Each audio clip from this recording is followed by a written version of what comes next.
Are you worried that this spread could continue right up the eastern board?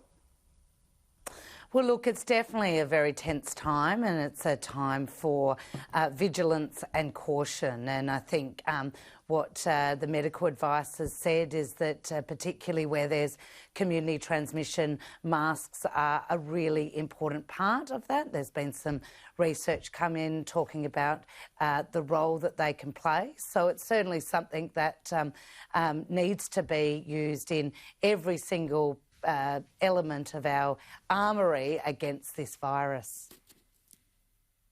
Now, when we're talking about the early childhood education sector, which is your remit in your shadow portfolio, today's the day that the JobKeeper subsidies for the childcare sector in particular end. But this is a time when the government says 74% of childcare centres across the country are subscribed, which is awfully high considering the pandemic. Do you think that this is the time to be winding back on the government subsidies?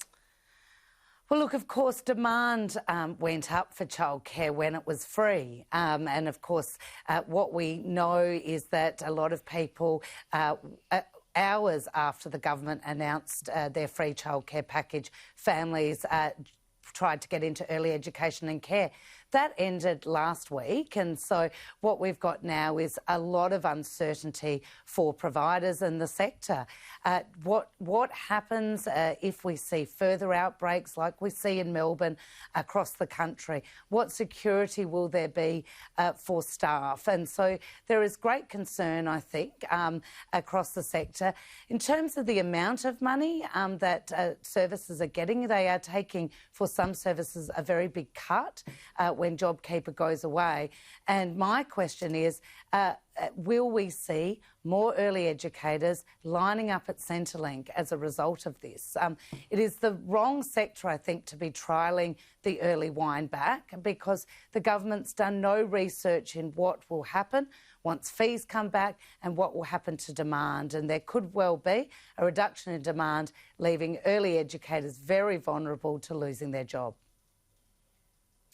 Why should there be this ongoing targeted support for the childcare sector, though? This is a pandemic where the economic impact's being felt right across the country. They're still eligible for other government support, like you said, JobSeeker, JobKeeper as well. What makes childcare special that it should get that ongoing special support? Well, first of all, they're the first group to be cut off from JobKeeper, so they're getting special support in a way that probably they didn't want, and that is to be the first to be cut.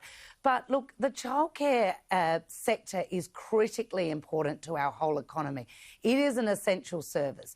We saw this as one of the services that had to keep going to ensure that essential workers could go to work. They're still operating in Victoria because without them, the doctors, the nurses, the shop assistants, the aged care carers, they can't go to work. So this is actually an essential economic pillar in our society if we want to keep functioning. So it is critically important to our economy. And of course, the government does invest in early education and care. It is something that for many years recognised that it does receive government subsidy. And you know, if this sector was to fail, then we would have an economic crisis on our hands. So this is a critically important part of our economy that allows the economy to tick over. So it is a really important area. But of course, they have had special treatment.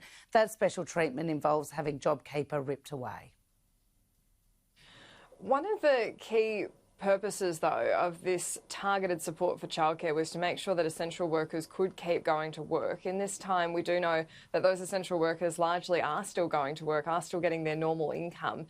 And so isn't there a risk that in continuing this targeted support, you're subsidising an industry that is keeping people who don't have jobs having their children in childcare when they could be at home looking after them and not having that cost borne by the government? Well, of course, during the acute crisis, it was essential that those workers could get to work. And if services shut down, whether it's free or they have to pay fees, if there's no services, then they just can't go to work. But now as the economy recovers, We need to see people starting up their small businesses again. We need to see people getting back to work, taking on the extra hours.